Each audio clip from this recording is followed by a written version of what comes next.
Much for this really important forum. And these are important laws, and I want to say congratulations to the federal government and Susan for passing them. Our old laws were completely out of date, and we all expect that our national environment laws, our nature laws, would protect nature, and they didn't. They didn't. The Samuel Review found that they were contributing to the destruction of nature. And so the question we have today that I want to address is, well, does this updated law fix that? Do these laws now protect nature? And there's three examples I want to go to cut through some of the confusion. The first one is native forest logging. And I'm just going to start a timer to make sure I don't go over, because I'm passionate about native forest logging. 1 million hectares of New South Wales' best forests are being logged, are open for logging by the New South Wales Forestry Corporation. And they log in the habitat of nationally endangered species like koalas and greater gliders. In fact, just a couple of weeks ago, there was a camp of citizen scientists up in the Styx River forest near Armidale, a few hours north of here. Forestry Corp's gone in there, they've got their machines, they're ready to log, and the citizen scientists went in searching for glider dens. Under New South Wales laws, if you find a glider den, they can't cut it down. They found 440 of these dens. This is for a species that's endangered under our national laws. Forestry Corporation had found only 4 of those dens before they went logging. And a den is a big old gum tree with a big hollow in it. Greater gliders are large creatures. These large hollows take hundreds of years to form. So to go in there and cut those trees down is absolutely taking away one of the most vital resources in the forest and undermining and sending that endangered species towards extinction.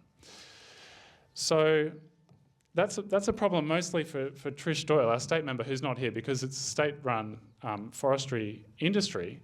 But one of the upsides of the new federal laws is they removed an exemption. So now logging has to meet the federal standards. And will the new federal laws stop this kind of logging? Honestly, I don't think they will. Sadly, I don't think they will. And as they're currently written, and there's still parts of it being, consulted on, but the current standard for matters of national environmental significance that was released a couple of days ago, it doesn't provide that kind of clarity. It will not stop the logging of those forests.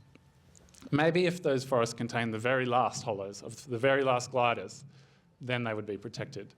But until they're really in the emergency room, these laws won't save them. The second example I wanted to go to is coal mining. Climate, as we know, is one of the biggest threats to nature, and here in the Blue Mountains we're more than aware of the way that it's supercharging bushfire seasons and heat waves and making life harder for our endangered species.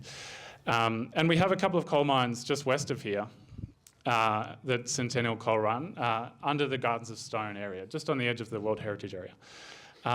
And that coal company, the multinational coal company, is applying for 2 new extensions to those coal mines to keep undermining more of the nationally endangered swamps up there. They want to pour more polluted water into Sydney's drinking water catchment. And of course that coal will continue to heat the climate. So will the laws stop those coal mine extensions from going ahead? No.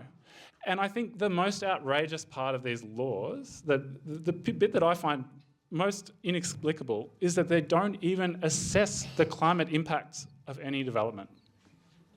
There's no federal law that assesses the climate harms caused by developments. We just don't have it. So that ball is through to the keeper, and the keeper again is Trish Doyle, who's sadly not here, but that's on the state government, who does have climate targets and does do climate assessments, but did approve a coal mine just a couple of weeks ago. So again, the answer is no. And the third issue I wanted to raise was land clearing, broad-scale land clearing in agricultural land. Since the Minns government, the state government, was elected in 2023, land clearing's jumped by 40% in New South Wales, and we're losing around 60,000 hectares of bush every year. Lots of endangered species out there losing their habitat. One of the most recent ones to go on the list was the Gang cockatoo. Beautiful cockatoos, we see them around the mountains. They're going extinct because their trees are being cut down with the hollows in them that they need. The new laws do have new standards for land clearing, but the trouble with land clearing is it happens property by property, and no one is referring any of that land clearing to the federal government. And under the new laws, my understanding is that will continue to happen. That property by property, land clearing will happen, and none of it will even be looked at by the federal government. So that's another cross for these laws. what lesson do we take from all that? The state government is responsible for all of these matters as well. So these laws don't fix those problems. They do fix some things, but it's three big jobs that the state government, I think, needs to pick up on. And we have a state election in less than a year. So I would encourage everybody to knock on Trish's door, send her an email. I mean, she has a long to-do list when it comes to the environment. I know she does, and we need to support her hand and yeah, work towards that election and make sure that we know that our state laws need to be stronger